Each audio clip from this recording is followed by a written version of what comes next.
Luke, I am your father.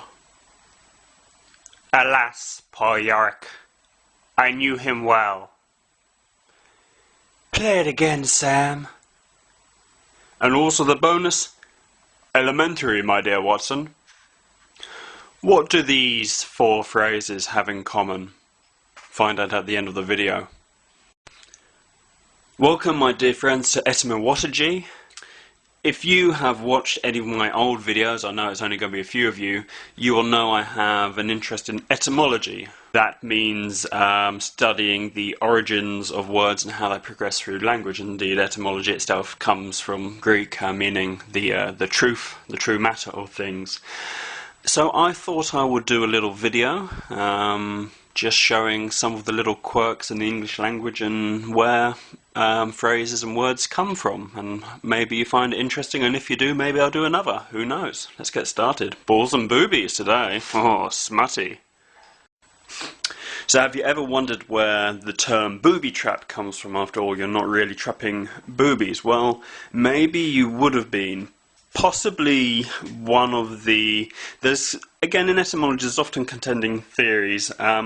Probably one of the foremost is that booby traps come from the age of exploration, where European ships would do long voyages, and part of that would be when they would do long voyages in the Pacific.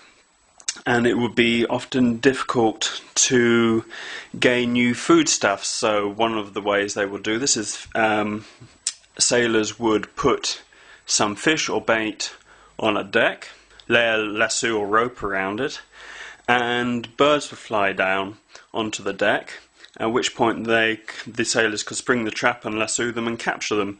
And normally, out in deep sea voyages in the Pacific, this would often be the blue-footed booby. It's a type of bird. If you don't know it, look it up. Its mating dance is actually quite incredible. They're actually worth watching itself. But it's highly likely that a booby trap would be a trap sailors would plant on the deck for the blue-footed booby.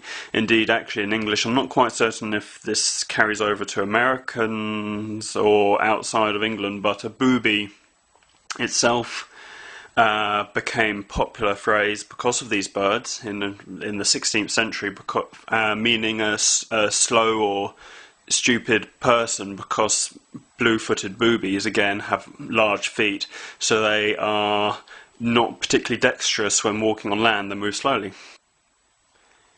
Now I'm really going to smut it up, and I'm going to talk a little about testicles.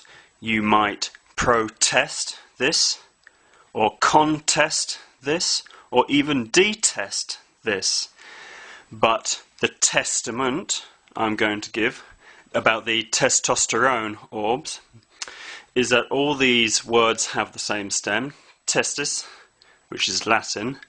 Why do you think testament might be linked to testicle? Well, that is because what is more testament to a man's virility than his testicles, and also because there was a Roman tradition of swearing, as in an oath, swearing an oath or upon your honour, by holding your testicles. So you literally testify upon your testicles. And from that we have anything which has test in, normally, will come from this. Now to go in the other direction, the phrases freezing the balls off brass monkeys and balls to the wall actually do not come from this origin. Balls to the wall refers to the inside of a cockpit on an aircraft, whereby the ball is the ball on top of a lever, and when you pushed it all the way forwards to the wall, things will get a whole lot more exciting because you will be going flat out. At least if it was throttle, you would be going flat out. Freezing the balls off brass monkeys, I have mentioned that in another video. Brass monkeys were brass plates that the English Navy and Marines used to store cannonballs on, so when it got very cold it would freeze the cannonballs off the brass monkeys. So we've done the Latin word for testicle, testis. What about the Greek? That is actually orchis. It might sound similar to an English word because that's actually where orchid, the plant, comes from. So orchid literally means ball. And similarly, Although not 100% definite, it is also very probably where the word orb comes from. So this orb on which we sit is probably a giant testicle. Now, probable itself, the word, actually comes from Latin again, particularly, it was used in the Latin language, but it would be particularly used in court cases where the prosecutor would stand up before what we'll just call the judges, we'll stay vague on the terminology, the judges, and say, this man, I can demonstrate, is guilty. He has done this. And the word meaning to demonstrate this, certainly, he says certainly guilty, was probable, or the Latin verb which was probare. So the prosecutor was saying he certainly is guilty, he's certainly done this. But of course, as always, you will have defendants who the court does not find guilty, or the prosecutor fails, or the defendant is a genius, and he gets off. And so over time, the word probably, meaning I can demonstrate he is guilty, eventually weakens, and now means he's probably guilty. We'll see how it goes. And that is, the word has changed its meaning over time through the years. It's taken a couple of thousand years to do it, and it's not alone. I mean, to think of a modern example, just in the last 10-15 years, the internet age, think of the word literally.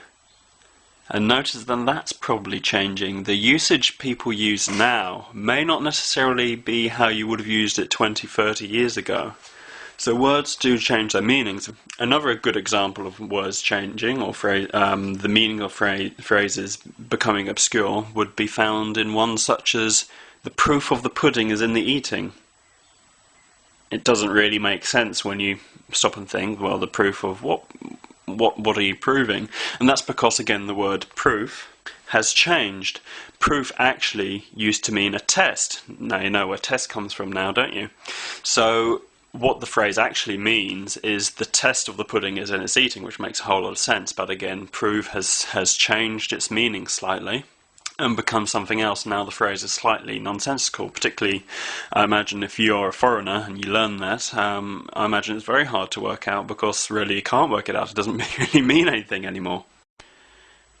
If you're a chemist, you might have noticed that oxygen, nitrogen, and hydrogen all have the same ending. That's because gen comes from the Greek genos, meaning birth.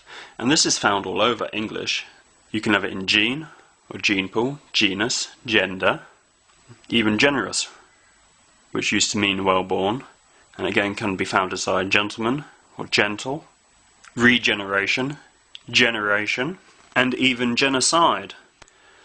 So these little words, these little components keep popping up in English, and in not just in English, other languages as well, all over the place. And sometimes prizing the word apart and revealing what's underneath and its components and where it's come from can reveal some surprising things.